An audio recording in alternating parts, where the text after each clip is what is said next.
एक बात मुझे आपको नोट करवानी है, मुझे आपको बताना है कि आज की बात जो आप 9 बजे से देखते हैं इसका टाइम बदलेगा और 15 जून से ये शो आप देख सकेंगे 8:30 बजे से।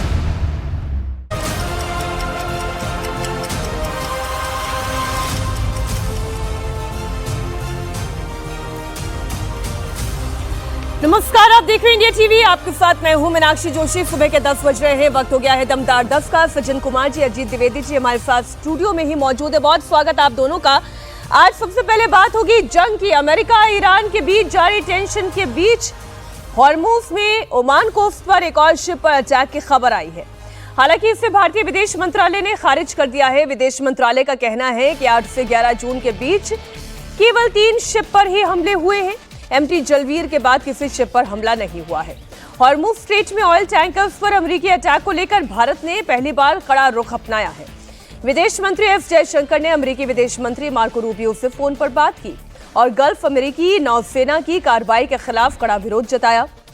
अमेरिकी हमले में 3 भारतीयों की जान जा चुकी है, इसे लेकर भारत ने आपत्ति जताई। विदेश मंत्री एस जयशंकर ने एक्स पोस्ट पर लिखा, अमेरिकी विदेश मंत्री मार्को रूबियो से बात हुई। मैंने गल्फ में अमेरिकी नेवी के उन हमलों पर भारत की कड़ी आपत्ति दोहराई।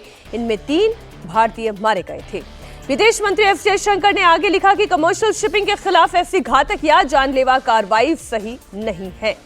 आपको बता दें कि 8 जून से लेकर 11 जून के बीच हॉर्मुज में ओमान कोस्ट पर 3 शिप्स पर अटैक हुए और इन तीनों शिप पर भारतीय नाविक सवार थे, जिनमें से 3 भारतीय नाविकों की जान गई। इसके बाद भारत ने इस मामले को अमेरिकी दूतावास के प्रभारी अधिकारी को तलब कर औपचारिक विरोध भी दर्ज कराया, लेकिन तब तक एमटी जलवीर पर भी हमला हो गया और अब विदेश मंत्री एस जयशंकर को कड़ी आपत्ति जाहिर करनी पड़ी है। चर्चा को खोलते हैं। अजीत जी, ये जो विदेश मंत्री एस जयशंकर ने कहा, एस जयशंकर ये कह रहे हैं कि such lethal actions on the commercial ships is unacceptable, लेकिन अमेरिका तो पलटी मार रहा है। देखिए, ये अमेरिका इस बात से इनकार नहीं कर सकता है कि उसकी नौसेना ने हमला किया है। ट्रंप ऐसी बातें करते रहते हैं, लेकिन उनकी बात पर यकीन नहीं करना है हम लोगों को, और हम लोगों को फैक्ट्स पर रहना है। जो तथ्य हैं वो क्या है? तथ्य ये है कि अप्रैल के मध्य से अमेरिका ने वहां घेराबंदी कर रखी है अरब सागर में, और वो दावा कर रहा है कि हमने 136 जहाजों को नहीं जाने दिया है, वहां रोक दिया है हमने। उसकी सेना वहां मौजूद है, नौसेना ने उसकी घेराबंदी कर रखी है। जितने जहाज उधर से गुजर रहे हैं, भारत का अगर संदर्भ लें हम लोग, तो भारत के साथ तो अमेरिका मेजर स्ट्रेटेजिक पार्टनर है भारत का। भारत और अमेरिका की नौसेना मिल करके दोनों साझा ज्वाइंट ऑपरेशन करते हैं, ज्वाइंट एशिया पैसिफिक में ही, मतलब प्रशांत महासागर में, हिंद महासागर में साझा अभ्यास करते हैं सेना का। तो इसमें कैसे ऐसी बात छिप सकती है? पहली बात है। दूसरी बात है कि मतलब इस बात से कोई हम एकदम दावे के साथ करें कि अमेरिका का हमला था। अगर ईरान ने हमला किया, अगर मान लीजिए जैसा कह रहे हैं ट्रंप, अगर ईरान ने हमला किया, तो अमेरिकी नौसेना ने उन जहाजों को अबेंडन क्यों किया? अमेरिकी नौसेना ने क्यों नहीं बचाया उन जहाजों को? उसमें जो सेलर डूब रहे थे, जो नाविक डूब रहे थे, उनको बचाने क्यों नहीं आई अमेरिकी नेवी? जब वहां मौजूद थी तो क्यों नहीं बचाया आपने? आप नहीं बचाने गए, ये अपने आप में इस बात का सबूत है कि आपने अटैक किया था, और अटैक करके जहाज को सिंक होने के लिए, वहां के नाविकों को डूबने के लिए छोड़ करके आप चले गए। आप कहते हैं कि हम मेजर स्ट्रेटेजिक पार्टनर हैं, भारत के साथ हम मैरीटाइम एक्सरसाइज करते हैं, साथ में रियल टाइम मैरीटाइम इंफॉर्मेशन हम लोग शेयर करते हैं, भारत और पाकिस्तान, अमेरिका एक दूसरे के साथ, और इसके बावजूद हमारे जहाज पर, अगर आप ही की बात माने, अटैक हो गया, हमारे नाविक जिस पर थे। और एक बात, इस बात की पूरी संभावना है कि अमेरिकी नौसेना उन जहाजों पर मौजूद नाविकों के संपर्क में थी। 110%। बिल्कुल उनके संपर्क में थे। आप जान रहे थे कि किस देश के ये लोग हैं, और ये भी जान रहे थे कि ये तेल वहां नहीं जा रहा है। क्योंकि जो वीडियोस हम उस बोट के अंदर से भी देख रहे हैं, उस शिप के अंदर से भी देख रहे हैं, हिंदी में बातचीत हो रही है, तो ऐसा तो नहीं है कि अमेरिका को इस बात का इल्म नहीं था कि अंदर इंडियन सेलर्स हैं। लेकिन अमेरिकी राष्ट्रपति ट्रंप ने बयान दिया, और इस बयान में उन्होंने स्ट्रेट ऑफ हॉर्मुज में ईरान में इंडियन शिप्स पर ड्रोन से अटैक करने की बात कही। उन्होंने कहा कि ये हमला अमेरिका ने नहीं, ये ईरान ने किया है, जबकि अमेरिकी फौज ये पहले ही कह चुकी है कि अटैक अमेरिकी नेवी ने किया है। अमेरिकी फौज ने कहा था कि निर्देशों का पालन नहीं करने की वजह से अटैक किया गया। सवाल ये उठ रहा है कि आखिरकार ट्रंप झूठ क्यों बोल रहे हैं? देखिए, ट्रंप की ये झूठ जो है वो सीधी एक लीपअप होती है, वो डैमेज कंट्रोल करने की कोशिश कर रहे हैं। सीधी सी बात है कि आप जो भी सी लेन्स हैं, सी ट्रैफिक है, सी रूट्स है, उसकी एक इंटरनेशनल लॉ है, और वहाँ पे कोई भी ब्लॉकेड जो है यूनाइटेड नेशंस के द्वारा ही सैंक्शन हो सकता है। कोई एक देश अगर करने की कोशिश करता है वो इलीगल है। अब ईरान के तरफ से रोका नहीं जा रहा है। अमेरिका और वहां पे जो हमारे भी नेवल क्रू जो भी जहाज पे जो क्रू थे मेंबर इंडियन जो बचे, उन्होंने क्लियरली कहा कि अमेरिका की तरफ से उन्हें वार्निंग आई कि आप रूट्स को आप वायलेट कर रहे हैं, आप नहीं जा सकते हैं, और उसके बाद इंजन पे फायर किया गया और उसमें 3 लोगों की मौत हुई, 2 और जगह भी 2 और जहाजों पे हुआ। वैसी स्थिति में ट्रंप का ये बयान जो है बिल्कुल इसमें कोई फैक्ट नहीं है। वो ये नहीं कह रहे हैं कि अमेरिकी नौसेना ने ये इंडियन क्रू वाले जहाजों पे हमला नहीं किया, वो कह रहे हैं कि ईरान ने भी ड्रोन अटैक किया जिसे हमने मार गिराया। सवाल ये उठता है कि आप ये कहना चाह रहे हैं कि अगर हमने किया उस पर बात नहीं करेंगे, ईरान भी कर रहा है, तो ये एक डैमेज कंट्रोल की बात है। और सीधी सी बात है, अमेरिका की साख जो अभी तक विश्व स्तर पे जो अंतरराष्ट्रीय कानून को और शांति को बनाए रखने वाले देश के रूप में थी, अब वो सबसे बड़े वायलेटर के तौर पे उभर रहा है। हम बात करते हैं एक्सिस ऑफ वेल की, रोग देश की, तो ये जो कंडक्ट है कि आप सिविलियन जहाज पे हमला कर रहे हैं, आपकी नौसेना हमला कर रही है, और बावजूद इसके कि 9 तारीख को आपत्ति दर्ज कराई गई थी, उसके बाद फिर हमला होता है। तो ये सीधा दिखाता है कि ट्रंप जो है अब कहीं ना कहीं ये चाह रहे हैं कि थोड़ा डैमेज कंट्रोल हो, जो छवि को नुकसान पहुंच रहा है उनके कारण अमेरिका को। नहीं, ये डैमेज तो कंट्रोल नहीं होगा। इस बार विदेश मंत्री एस जयशंकर की तरफ से कड़ी टिप्पणी रखी गई है। हम युद्ध की स्थिति की भी बात कर लेते हैं, वहां से भी जो अपडेट आ रहा है वो आपको दे देते हैं। ईरान और इस वक्त अमेरिका के बीच में जो भी रस्साकशी आप देख रहे हैं, डील को लेकर जो नेगोशिएशन देख रहे हैं, उस पर बड़ी खबर यह है कि 48 घंटे के अंदर अंदर डील पर मुहर लग जाएगी और डील के बाद ईरान हॉर्मूज खोल देगा।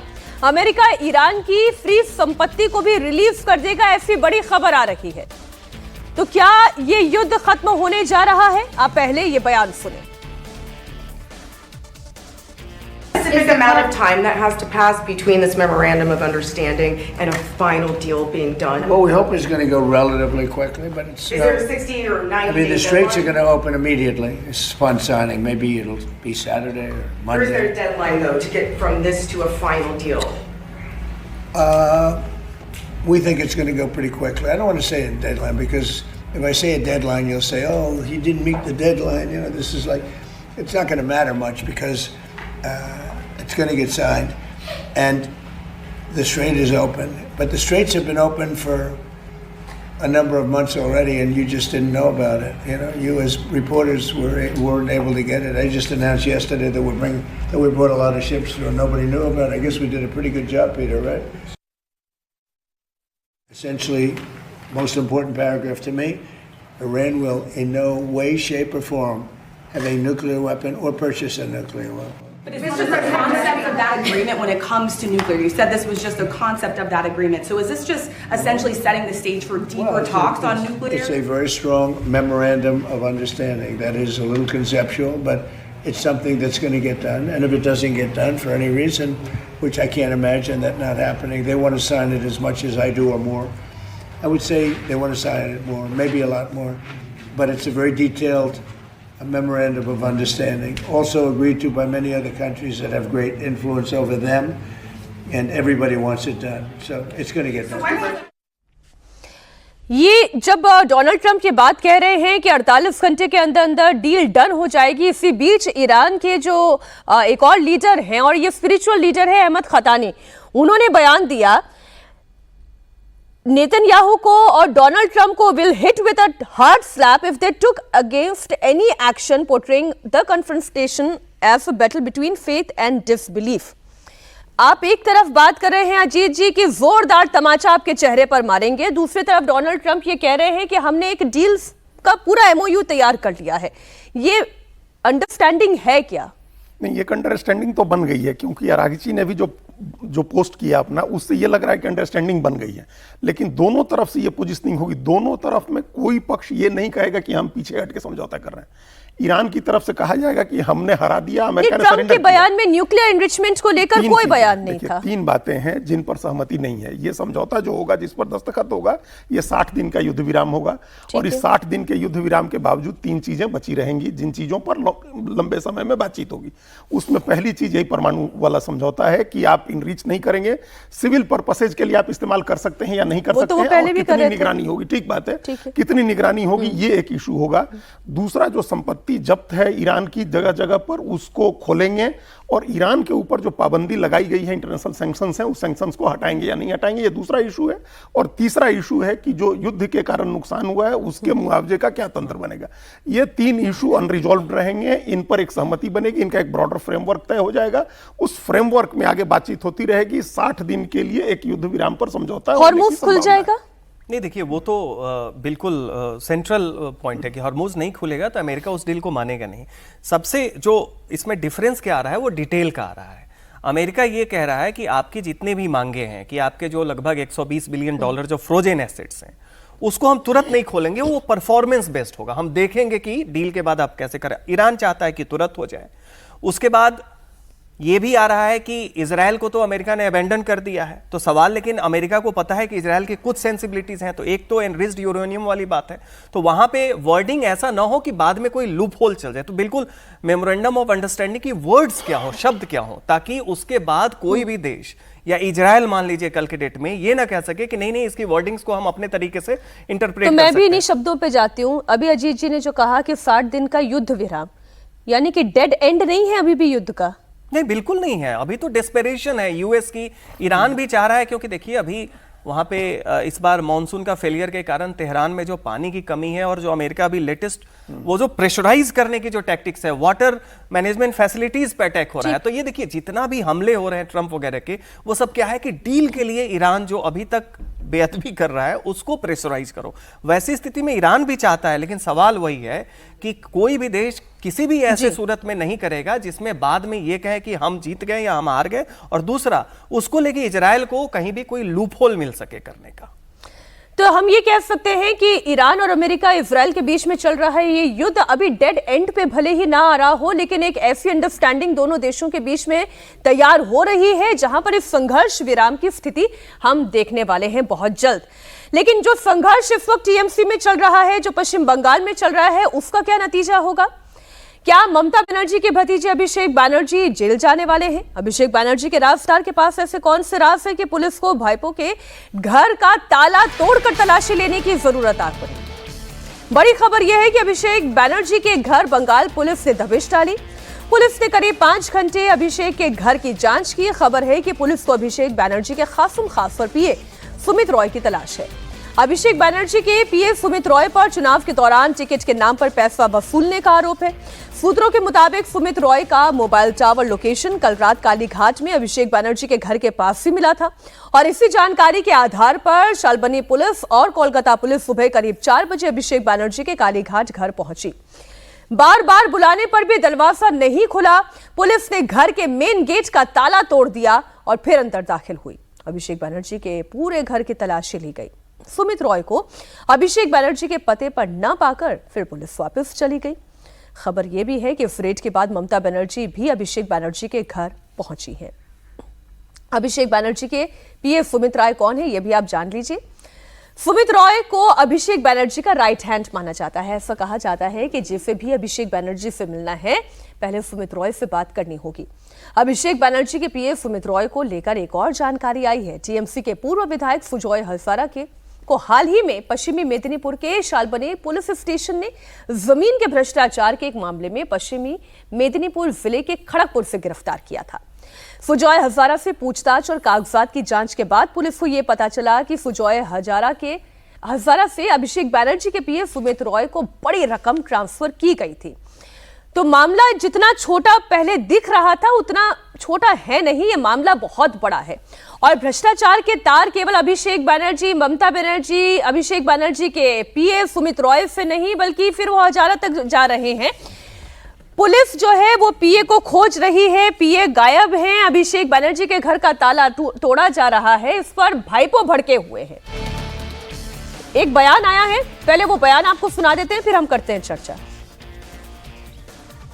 আপনি তদন্তকারী সংস্থা নয়, তদন্তকারী সংস্থার সাথে গিয়ে কথা বলুন, তারা সার্চ করে গেছে, উত্তর তারা দেবে। আমি তদন্তকারী সংস্থার প্রতিনিধি নই। আপনি দরকার হলে রিপাবলিক ছেড়ে তদন্তকারী সংস্থায় চাকরি করুন। লুকিয়ে রেখেছি কি না আমার পুরো বাড়ি সার্চ হয়েছে, উত্তর তদন্তকারী সংস্থার প্রতিনিধিদের জিজ্ঞেস করুন।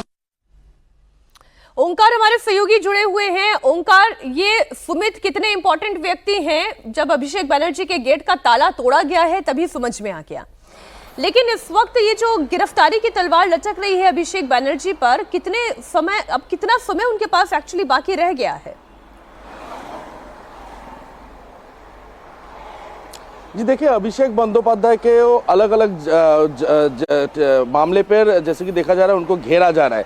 सिर्फ विधानसभा में सिग्नेचर घोटाले मामले नहीं, इसके अलावा अभिषेक बंदोपाध्याय ने चुनाव के दौरान जो भड़काऊ भाषण दिया था डीजे चलाने जैसा, उस पर भी कल नोटिस दिया गया है सीआईडी को। लेकिन आज जैसे कि देखा गया, आज सुबह करीब 4 बजे अभिषेक बंदोपाध्याय के घर पर सालबनी थाने के पुलिस और कोलकाता कालीघाट थाने के पुलिस पहुंच गई। और ये मामला जो है, ये मामला सुमित राय के है। सुमित राय कौन है? सुमित राय है अभिषेक बंदोपाध्याय के पीए।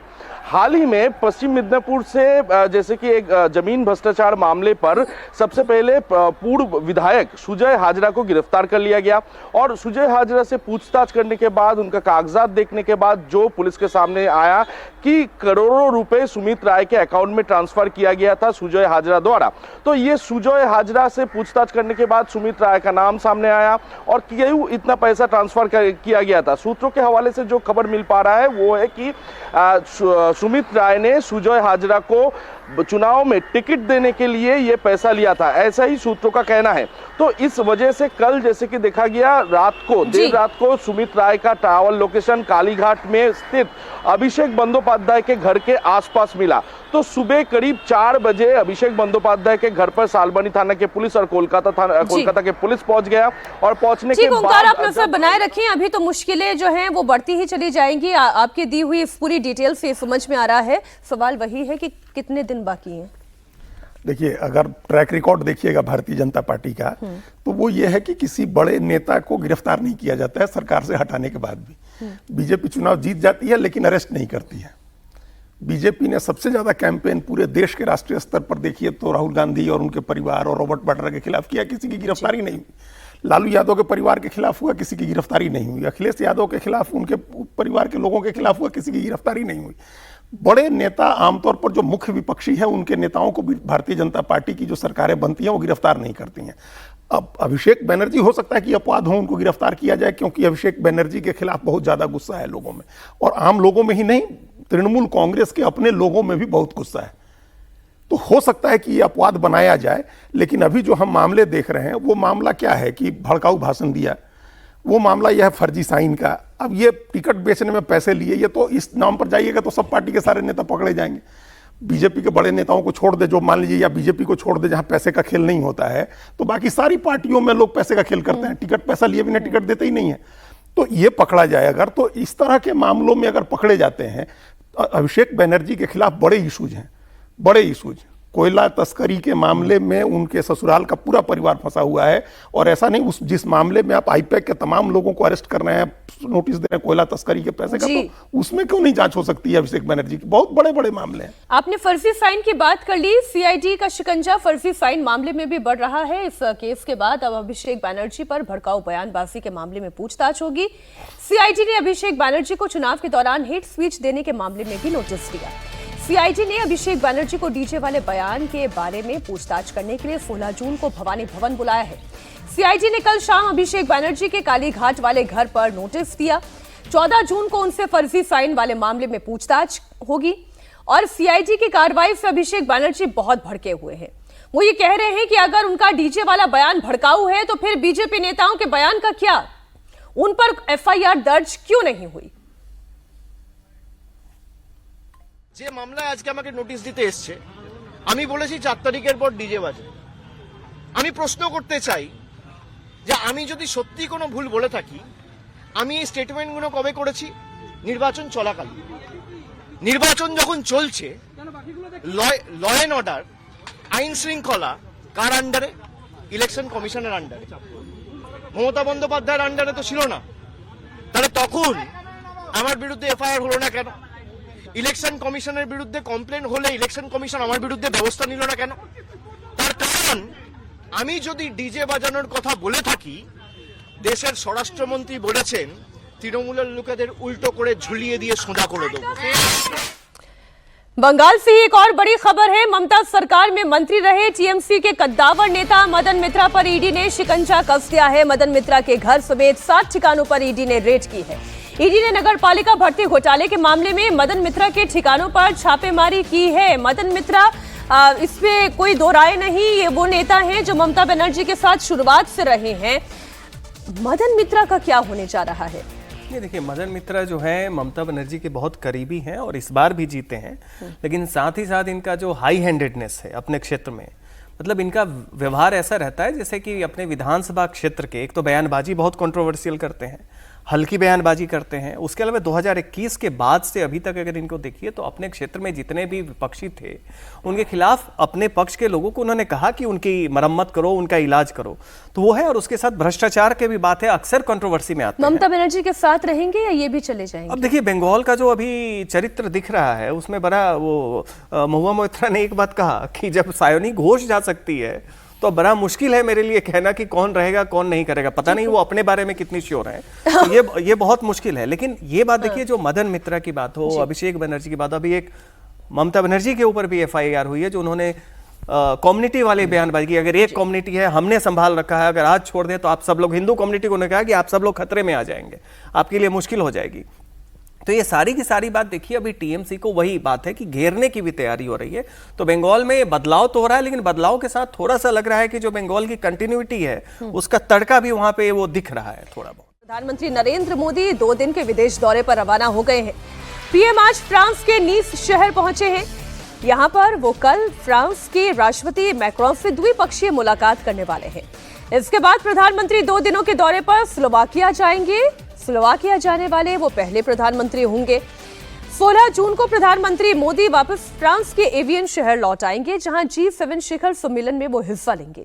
इस सम्मेलन में अमेरिकी राष्ट्रपति ट्रंप भी शामिल होंगे, लेकिन अब तक ये क्लियर नहीं हुआ है कि पीएम मोदी और ट्रंप के बीच में कोई बायलैटरल मीटिंग होगी या नहीं होगी। 18 जून को पीएम मोदी एवियन से पेरिस जाएंगे, जहां विवाटेक सम्मेलन में हिस्सा लेंगे और भारतीय समुदाय को संबोधित भी करेंगे। लेकिन पूरी दुनिया की नजर G7 शिखर सम्मेलन पर है, जो दुनिया के ताकतवर देशों का सम्मेलन है। Britain, France, America, Germany, Italy, Canada, Japan के राष्ट्राध्यक्ष भी इसमें हिस्सा लेंगे। भारत G7 का मेंबर नहीं है, लेकिन इसके बावजूद खास मेहमान के तौर पर प्रधानमंत्री मोदी को बुलाया गया है।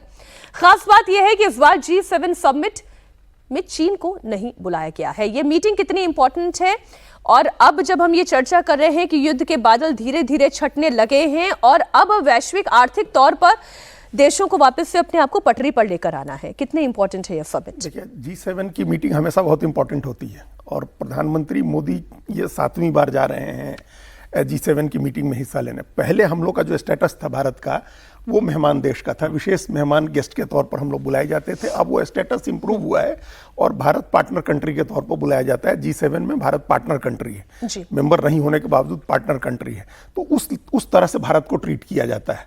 और अगर एशियन जो पावर सेंटर्स हैं उसमें से अगर चाइना नहीं जा रहा है, रशिया भी नहीं है, हाँ रशिया भी नहीं है, तो अपने आप भारत का एक वहाँ मतलब बनता है। तो G7 की, और तीसरी बात, एक और इम्पॉर्टेंट बात है कि यूरोप के देशों के साथ जिस तरह के संबंध अभी अमेरिका के हो गए हैं, ऐसी स्थिति में भी G7 ज़्यादा इंपॉर्टेंट हो गया है कि आ करके अपने बिहेवियर को मेंड करते हैं या नहीं करते हैं। ट्रंप आकर के यूरोप के देशों के साथ जिस तरह की बातें करते रहे हैं, जैसे कमेंट करते रहे हैं यूरोप के देशों पर, खासतौर से फ्रांस को लेकर के जो अभी इस बार मेजबानी कर रहा है, जो होस्ट कंट्री है, मैक्रो को लेकर के, उसको कितना ठीक करते हैं वो आकर के।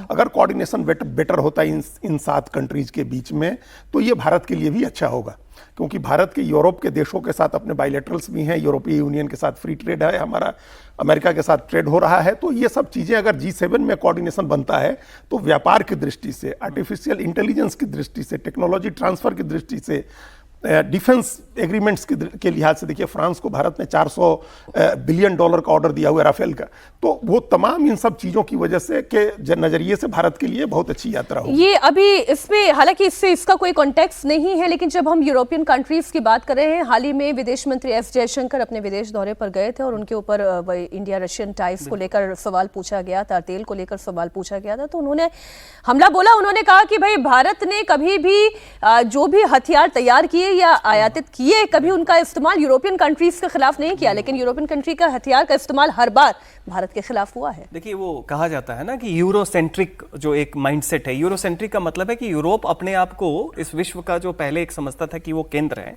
तो अपने हिसाब से वो तय करता है, वो पैट्रोनाइजिंग टोन होता है। सिविलाइजिंग मिशन अंग्रेजों का चला गया, तो बात वही थी कि आप जब चाहें अपना हथियार कहीं भी बेचेंगे। आप अपने कंट्री में जो इमिग्रेंट्स आ रहे हैं उनके लिए लॉ जो हैं जितना हार्श हो रहा है उतना बना रहे हैं, लेकिन आप दूसरे देशों को ह्यूमन राइट्स पे सबक देंगे, दूसरे देशों को ये बताएंगे कि उनकी डिप्लोमेसी किसके साथ हो, किसके साथ ना हो। अपने देश के राष्ट्रपति और सबको ये कहेंगे कि भाई भारत के साथ आप बने या ना बने, जो फ्रांस वगैरह में हुआ। तो ये जो माइंडसेट है कि आप हमेशा एक पैट्रोनाइजिंग टोन में अपने कंडक्ट को रिफ्लेक्ट ना करें लेकिन दूसरे को ज्ञान देते रहें, तो जयशंकर ने इस बात को, और वो हमेशा ये कहते रहे कि आप भूल जाइए वो कॉलोनियल एरा, वो गया। नहीं, अभी तो हमें देखना ये भी होगा कि जब डोनाल्ड ट्रंप वहां पर पहुंचेंगे तो क्या प्रधानमंत्री नरेंद्र मोदी से उनकी 1-to-1 मुलाकात, बायलैटरल मुलाकात होगी, और फिर क्या उसमें ये जो अभी हॉर्मुज में हो रहा है, घट रहा है, उस पर चर्चा होगी या नहीं होगी। बहरहाल बात राहुल गांधी की। राहुल गांधी अपनी वोट चोरी वाली थ्योरी से बाहर नहीं निकल पा रहे हैं। कुछ दिन पहले दिल्ली में इंडिया अलायंस की मीटिंग हुई। राहुल गांधी ने अब उस मीटिंग में अपने संबोधन का एक ऑडियो जारी किया। राहुल गांधी ने बैठक के दौरान फिर से वोट चोरी और चुनाव चोरी का मुद्दा उठाया। राहुल गांधी ने कहा कि उन्हें यकीन है कि 100% चुनाव चोरी हुआ है और हो रहा है। ममता बनर्जी को 90%, उद्धव ठाकरे तेजस्वी को 40% वोट चोरी पर यकीन है। सुनिए राहुल गांधी ने क्या कहा। Mamta ji is not 100% sure, but she is about 90% sure that her election was stolen. Uddhav ji is 40% sure that his election was stolen. My brother Tejashwi is 40% sure. Listen, 100% the elections are being stolen. Please remove any doubt from your minds. Rahul Gandhi के ये दोस्त भी कितने sure हैं राहुल गांधी की अपनी ही theory पर? अजीत जी, सवाल यहां पर उठता है, और जिनके साथ मिलकर ये तमिलनाडु में सरकार बना रहे हैं, जरा उनसे भी पूछे कि वो भी अपनी जीत के लिए 100% श्योर हैं कि उनकी जीत कैसे हो गई। ये बात बिल्कुल ठीक है आपकी, और कांग्रेस खुद ही अगर केरल में कह सकती है, केरल में कांग्रेस पार्टी जीती, उसने सरकार बनाई, तो वो कितनी श्योर थी वहां वोट चोरी कैसे नहीं हुआ, बंगाल में कैसे वोट चोरी हो गई। तो ये एक बड़ा सब्जेक्टिव मामला है वोट चोरी का, जो राहुल गांधी कहते रहे हैं हमेशा। अब इसी ऑडियो का एक और पार्ट है जिसमें वो कह रहे हैं कि शंकर भगवान की तरह कांग्रेस जो है सारा विष पी करके, और वो सबको साथ लेकर के चलने के लिए तैयार है, और सबको साथ लेकर के अगर चलेंगे तो उनको 100% यकीन है कि बीजेपी को हरा देंगे। अब बताइए, अगर वोट चोरी हो रही है तो आप 100% या सभी को लेकर के साथ चल के कैसे हरा देंगे? सभी को हरा देने के, सबको साथ लेकर के चलेंगे और हरा देने का यकीन है, तो ये तो तभी होगा ना जब वोट चोरी नहीं हो। अगर वोट चोरी ही हो जाएगी अगर, तो आप सबको साथ लेकर के चल के भी कैसे जीत पाएंगे? तो ये कंट्राडिक्शन है उनकी बात का। वो पता नहीं किस बात से क्या साबित करना चाहते हैं। वोट चोरी की बात करके, 100% वोट चोरी की बात करके वो तो एक चुनाव नतीजों पर संदेह पैदा करने की कोशिश करते हैं, और दूसरे इसका भय दिखा करके वो सहयोगी पार्टियों को अपने साथ भी जोड़ना चाहते हैं। नहीं, चर्चा चल तो रही है कि सचिन जी, इधर बिहार में हो जाए तेजस्वी यादव कांग्रेस, बंगाल में हो जाए ममता बनर्जी कांग्रेस, महाराष्ट्र में हो जाए शरद पवार, सुप्रिया सुले कांग्रेस, दक्षिण में हो जाए स्टालिन कांग्रेस, वाईएसआर कांग्रेस। तो इस तरीके से धीरे धीरे करके सभी कांग्रेस के हिस्से बन जाए, लेकिन श्योर अगर कोई है ही नहीं, सहमति आपके साथ 100% है ही नहीं, तो ये तस्वीर भी कैसे होगी? नहीं, देखिए, उमर अब्दुल्ला ने जब जम्मू कश्मीर का चुनाव हुआ और उसमें जब जीते एनसीपी, कांग्रेस बहुत बुरा प्रदर्शन की थी, तो उन्होंने खुल के कहा कि ये वोट चोरी क्या है भाई। आप जब उन्होंने कहा कि आप जहां पे जीतते हैं फिर वो क्या होता है, हिमाचल क्या था, और बाकी विरोधी पार्टियों के लिए पंजाब और दिल्ली में जब तक आम आदमी पार्टी जीती थी वो क्या था। ये एक आलसपना है कि आप रिफ्लेक्ट नहीं करना चाह रहे हैं, और एक ब्लेम आपने पहले आपने ईवीएम टेम्परिंग को किया, 2022 के बाद ईवीएम गायब हो गया, उसके बाद धीरे धीरे ये वोट चोरी वाला मामला आया, अब देखिएगा वोट चोरी भी गायब हो जाएगी, अब एक सीट चोरी आ गई है। तो हर बार आप एक नया थियरी गढ़ते हैं और उसको एक एक्सक्यूज के तौर पे इजी वे आउट लेके, साहब हम नहीं हारे, हमें हराया जा रहा है, आप इस मुगालते में। उसके बाद आप ये भी देखें कि ये जो प्रक्रिया है, ये जितनी भी जगह है, दो समस्याएं हैं। एक, भारतीय लोकतांत्रिक प्रणाली में डेमोक्रेसी पे ये संदेह पैदा करता है, तो ये धीरे धीरे अंतर्राष्ट्रीय जगत में भारत के लेजिटिमेसी पे प्रश्न पैदा हो रहा है। तो ये बहुत ही खतरनाक चीज है, कोई हल्की वाली चीज नहीं है कि कांग्रेस अपना पल्ला झाड़ रही है जिम्मेदारी लेने से।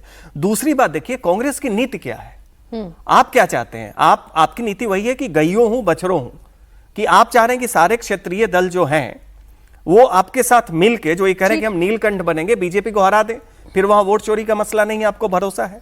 लेकिन साथ ही जब ये क्षेत्रीय दल जब बीजेपी से चुनाव हारते हैं, वहां भी आपको बहुत खुशी होती है कि फिर वही हो जाएगा कि सब लोग कांग्रेस में वापस और समाहित हो। तब तो उत्तर प्रदेश में वो अखिलेश यादव की हार को भी अभी देख रहे होंगे। करेंगे ना, क्योंकि उन्हें लगता है दलित मुस्लिम जो ये हैं, ये कांग्रेस के वोटर हुआ करते थे। हर जगह क्षेत्रीय दल जो हैं, कांग्रेस वाले मानते हैं कि तो हमारे वोटर थे साहब। बात यह है कि आजादी के वक्त तो गांधी जी के नेतृत्व में जब देश आजाद हुआ और सब कुछ हुआ तो कांग्रेस के साथ तो समस्त जनाधार था। ठीक है, अब उसको अपना मानना और अभी तक उसको एक लेमेंट करना कि हमारा वोट हुआ करता था। सवाल है कि पीढ़ियां बदल गई, सब बदल गई। अभी भी ये क्षेत्रीय दलों को ये मानते हैं कि हमारे हिस्से का बैंक बैलेंस लेके बैठे हुए हैं, किसी तरह मूलधन लौट जाए हमारी तरफ।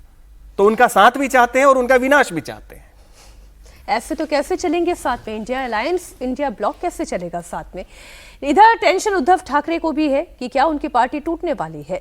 उद्धव के सांसद इस बार बगावत करने वाले हैं। दरअसल जब से ऑपरेशन टाइगर की खबर सामने आई है, तब से महाराष्ट्र की सियासत में हड़कंप है। शिवसेना यूबीटी चीफ उद्धव ठाकरे ने अपनी सांसदों की इमरजेंसी मीटिंग बुलाई है। कल दोपहर 12 बजे उद्धव ठाकरे ने अपने सभी सांसदों को मातोश्री बुलाया।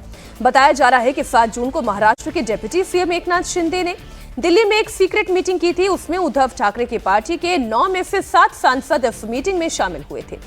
कहा यह भी जा रहा है कि इस दौरान शिंदे की ओर से एक मंत्री पद का ऑफर भी दिया गया है। इस खबर के बाद उद्धव ठाकरे परेशान हैं। सांसदों की मीटिंग बुलाई गई क्योंकि एकनाथ शिंदे 3 साल पहले भी उनकी पार्टी तोड़ चुके हैं। उद्धव से शिवसेना और सिंबल सब कुछ छीन चुके हैं। हालांकि शिवसेना यूबीटी के सांसद अरविंद सावंत ऑपरेशन टाइगर को गलत बता रहे हैं। क्या आपकी पार्टी में सब कुछ ठीक है? क्योंकि टीएमसी में जिस तरह से फूट है, कहा जा रहा है कि संपर्क तो यूबीटी से भी किया जा रहा है। देश के सामने कौन सी समस्या है? तो चैनल को ये समस्या है। इस मतलब समझ में नहीं आ रहा है। हमारी संगठन के लोग मजबूत इकट्ठे खड़े हैं। कितनी बार बताए आपको, खुद को अंतर्मुख होकर इंट्रोस्पेक्शन करने की आवश्यकता है। जरा देखो तो सही कि आपने ऐसी खबर कितनी बार दी पिछले 2 वर्षों में। क्या हुआ? कोई गया? पहुंचे हो तो बताओ कोई। क्यों कैसी खबरें दे रहे? खबर इसलिए आई सर क्योंकि 7 सांसद मिले थे। कोई मतलब नहीं है हमें। कौन भाई, अगर आप बोलते हो तो उसकी फोटोज बताओ ना। अगर मिले हैं आपको इतना ऑथेंटिक है तो बताओ कि भाई ये बैठे हैं करके। कुछ भी रूमर फैला देने की मुझे समझ में नहीं आ रहा है। तो बीजेपी सरकार का कार्यकाल ठीक चल रहा है महाराष्ट्र में? तो देश में सत्यानाश कर रहे हैं और महाराष्ट्र में क्या करेंगे? अब 9 में से 7 कितने रहेंगे? अब कहां जाएंगे? क्या हो रहा है उद्धव ठाकरे की पार्टी में? देखना होगा कि कल उद्धव ठाकरे के यहाँ घर पे उनके साथ मीटिंग में कौन कौन लोग पहुंचते हैं। जैसे कुछ एमपी तो ऐसे हैं, जैसे कल भी हम लोग बात कर रहे थे, जैसे एक एमपी है राजन विचारे, तो वो ठाणे से ही एमपी हैं, शिवसेना के उद्धव ठाकरे के। और ठाणे जो है, ठाणे कल्याण वो गढ़ है एकनाथ शिंदे का, हम सब लोग जानते हैं। वो वहीं के नेता हैं, मतलब वहाँ क्षत्रप हैं वो। कल्याण से उनके बेटे भी श्रीकांत शिंदे भी एमपी हैं। तो ठाणे के एमपी के लिए एक समस्या हो सकती है कि अगली बार क्या होगा अगर शिवसेना एकनाथ शिंदे से अलग रहते हैं तो। इसी तरह से एक मंत्री पद देने की बात है। अब एक इसमें उद्धव ठाकरे के साथ संजय दीना पाटिल अभी बचे हुए हैं, जो मंत्री रहे थे, कोयला राज्य मंत्री थे मनमोहन सिंह की सरकार के समय। अब उनको भी मन में रहती है हमेशा कसक की मंत्री फिर बन जाए। तो क्या संजय दीना पाटिल हैं या राजन विचारे हैं या खुद अरविंद सावंत हैं? कौन कौन जाता है? मतलब कुछ तो हो रहा है तभी ये बैठक हो रही है। कुछ ना कुछ तो हो रहा है, निश्चित रूप से हो रहा है। और इससे सिर्फ इन्हीं की चिंता नहीं बढ़ी है उद्धव ठाकरे की, एकनाथ शिंदे की भी चिंता बढ़ी हुई है। आप इस बात को यकीन मानिए, क्योंकि उनको भी लग रहा है कि जिस तरह से बीजेपी अगर बहुमत जुटा लेगी तो जो उनका महत्व बना था अपने 7 एमपी के साथ, जो चंद्रबाबू नायडू का महत्व बना था, नीतीश कुमार का महत्व बना था, उसका क्या होगा? बीजेपी अगर अपने दम पर 272 पहुंच जाती है तो ये चिंता तो सबको है, सहयोगी पार्टियों को भी है। आरजेडी प्रमुख लालू यादव की सुरक्षा में कटौती की खबर पहले बहुत सारी सियासी सुर्खियां बटोर चुकी हैं, लेकिन इस पर अभी भी बयानबाजी का सिलसिला जारी है। आरजेडी सांसद मीसा भारती ने कहा कि लालू यादव बिना सुरक्षा के बाहर निकल रहे हैं। वे पिछले 2-3 दिनों से बिना सुरक्षा घेरे के बाहर जा रहे हैं। ऐसे में कुछ अनहोनी हुई तो फिर जिम्मेदार कौन होगा? जो मुख्यमंत्री रहे हो रेल मंत्री रहे हो, और सरकार के द्वारा ये कहा जा रहा है, भाजपा के एनडीए के नेताओं के द्वारा ये कहा जा रहा है कि अब ये चुनाव नहीं लड़ सकते, कन्विक्टेड हैं, इनको उम्र हो गई है, इनको सुरक्षा की क्या आवश्यकता है। तो इस कैटेगरी में तो बहुत सारे नेता आते हैं जिनको अभी भी Y+, YZ सब सुरक्षा मिली हुई है। सुरक्षा दे ना दे ये सरकार का अपना है। अगर किसी तरह की कोई घटना, अप्रिय घटना जो आए दिन बिहार में लॉ एंड ऑर्डर की जो सिचुएशन देखने को मिल रही है, भगवान ना करे अगर उनके साथ कोई घटना घटती है तो इसकी जवाबदेही किसकी बनती है। ये राष्ट्रीय जनता दल का एक एक कार्यकर्ता, बिहार का एक एक जनता ये जानना चाहता है बिहार सरकार से कि इसकी जिम्मेदारी कौन लेगा। ये जो Z+ वाली सिक्योरिटी की जो छटपटाहट है, लालू यादव को किससे खतरा है? नहीं, देखिए, खतरा का अवलोकन हुआ है बहुत ही रेशनल तरीके से। अब उतना खतरा नहीं, उन्हें दिया तो गया है, बिहार आर्म पुलिस का वो पूरा उनको दिया गया था, उन्होंने खुद उसको लौटा दिया। अब ये जिद कि हमें Z+ ही मिले, अब सवाल है Z+ के लेवल की आपकी थ्रेट है या नहीं है, उसका एक बहुत ही निष्पक्ष जांच हुआ है। वैसे भी इस जिद पे अड़े रहना है कि हम परफॉर्म करें या ना करें, हमें गोल्ड मेडल ही मिले। उन्हें मिला तो है सरकार की तरफ से सुरक्षा, उन्होंने लौटा दिया उसको। तो ये भी अपने में एक सामंती मानसिकता दिखाता है कि हमें चाहिए तो Z+ सिक्योरिटी चाहिए। बिहार स्टेट के पर्सनल अगर सिक्योरिटी देंगे तो उन्हें लगता है कि ये हमारे सम्मान के खिलाफ है। तो ये लोकतांत्रिक सोच का ये अपने आप में एक एंटीथेसिस है जो यहाँ पे दिखा रहा है, और उनको कुछ होगा तो वो खुद ही इसको इनवाइट कर रहे हैं सुरक्षा को इनकार करके। ठीक, पंजाब की भी खबर आपको दे दूं। 2027 की शुरुआत में पंजाब में विधानसभा चुनाव है और इसके लिए आम आदमी पार्टी ने अपनी तैयारी शुरू कर दी है। आम आदमी पार्टी के सीएम फेस का भी ऐलान हो चुका है। आम आदमी पार्टी के संयोजक अरविंद केजरीवाल ने भटिंडा में यह ऐलान किया कि 27वें पंजाब विधानसभा चुनाव में पार्टी की ओर से भगवंत मान ही सीएम पद के चेहरे होंगे। उन्होंने साफ किया कि आगामी विधानसभा चुनाव भगवंत मान के नेतृत्व में ही लड़ा जाएगा। पिछले 75 सालों में पंजाब को भगवंत मान जैसा कट्टर ईमानदार मुख्यमंत्री नहीं मिला। एक तो मुझे इस कट्टर ईमानदारी वाले शब्द से ही बड़ी आपत्ति है। ये बयान एक बार सुना देते हैं, फिर एक छोटा सा रिएक्शन। बयान सुने। आज पंजाब में 4 पार्टियां हैं। एक पार्टी है जिसको लोग गुस्से से बोलते हैं चिट्टा पार्टी। कौन सी है? चिट्टा पार्टी। समझ गए कौन सी पार्टी है? उनके टाइम में खूब चिट्टा बिकता था, खूब वो घर घर में उन्होंने चिट्टा पहुंचा दिया, और लोग उस पार्टी को नफरत से बेअदबी पार्टी भी बोलते हैं। उनके टाइम में खूब बेअदबी हुई थी। दूसरी पार्टी है झगड़ा पार्टी। उनके सारे नेता लड़ते रहते हैं आपस में। कौन सी है झगड़ा पार्टी? कौन सी है? समझ गए, झगड़ा पार्टी। दूसरी है झगड़ा पार्टी। तीसरी है ईडी पार्टी। ईडी की धमकी देती है वो पार्टी, लोगों के पीछे लगाती है ईडी।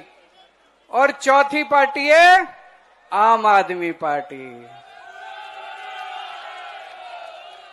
आपकी पार्टी, आपकी अपनी पार्टी। तो मान ना मान भगवंत मान ही सीएम, भगवंत मान सीएम के उम्मीदवार होंगे। और चूंकि अभी जितना जो भी काम हुआ, और अरविंद केजरीवाल को लग रहा है जो लोकल बॉडीज के इलेक्शन में जिस तरह से परफॉर्म किया, पार्टी ने चुनाव जीते हैं, तो वो एक पॉजिटिव साइन देख करके और फिर मान के नेतृत्व में लड़ना चाह रहे हैं। हालांकि इसमें एक खबर ये भी आ रही है कि वो समय से पहले चुनाव भी चाह सकते हैं। नवंबर में वो चुनाव चाह सकते हैं। ये के चंद्रशेखर राव का मॉडल था 2018 में। वो नहीं चाहते थे कि लोकसभा के साथ चुनाव हो। लोकसभा के साथ चुनाव होगा तो उसका इम्पैक्ट हो जाता है। तो ऐसे ये भी चाह रहे होंगे कि उत्तर प्रदेश उत्तराखंड के साथ चुनाव होगा तो कहीं उसका असर ना हो जाए। तो ये चाह रहे हैं नवंबर में चुनाव। अगर ऐसा चाहते हैं तो उनको अभी तुरंत विधानसभा भंग करनी होगी। आज दमदार 10 को इसी नोट पर हम समाप्त करते हैं। बहुत शुक्रिया अजीत जी आपका, सज्जन जी आपका हमारे साथ जुड़ने के लिए।